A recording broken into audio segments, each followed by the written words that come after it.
पिंपरी चिंचवड महापालिका निवडणुकीच्या पार्श्वभूमीवर 35 गुन्हेगार तडीपार, सर्वांवर गंभीर स्वरूपाचे गुन्हे दाखल, निवडणुकीत अनुचित प्रकार टाळण्यासाठी पोलिसांचीही कारवाई। अकोल्यात भाजपमध्ये फूट पडणार नाही, बंडखोरांसोबत चर्चा करणार, पक्षात दरी पडणार नाही याची काळजी घेऊ, चंद्रशेखर बावनकुळे यांचं वक्तव्य। आगामी महापालिका निवडणुकीत महायुती जिंकेल, पालिकेवर हिंदुत्वाच्या विचाराचा महापौर बसेल, नितेश राणेंकडून विश्वास व्यक्त, तर 21 तारखेला आम्ही विजयाचा गुलाल उधळणार, नितेश राणे यांचीही प्रतिक्रिया। जालन्यात भाजपचा महापौर होईल यामध्ये शंका नाही, भाजप जिल्हाध्यक्ष नारायण कुचेंकडून विश्वास व्यक्त, जालना शहराचा कायापालट भाजप करू शकते, कुचेंचं हे आश्वासन। योजना आपलं सरकार आणतं आणि नारळ दुसरे फोडतात, प्रताप सरनाईक यांची प्रतिक्रिया। एकनाथ शिंदे काम करतात आणि नारळ दुसरे फोडतात, विरारमधील सभेत बोलताना प्रताप सरनाईक यांचं हे वक्तव्य। आचारसंहितेच्या काळातही अंबरनाथ शहरात राजकीय पक्षांचे बॅनर, पालिकेची बॅनरवरती कारवाई नाही, शहरात शिंदेंची शिवसेना आणि भाजपचे बॅनर झळकले।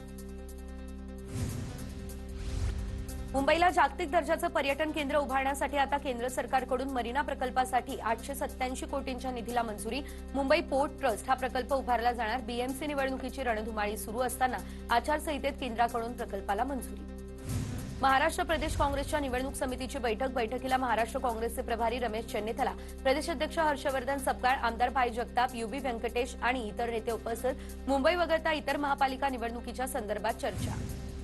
जळगाव जिल्ह्यामध्ये महापालिका निवडणुकीसाठी युतीसाठी पहिलं प्राधान्य महायुतीला असेल, युती झाली नाही तर पुढची पावलं प्रदेशाध्यक्षांच्या सूचनांनंतर ठरतील। जळगाव महापालिका निवडणुकीसंदर्भात अजित पवारांच्या राष्ट्रवादीच्या अनिल पाटलांकडून ही भूमिका स्पष्ट।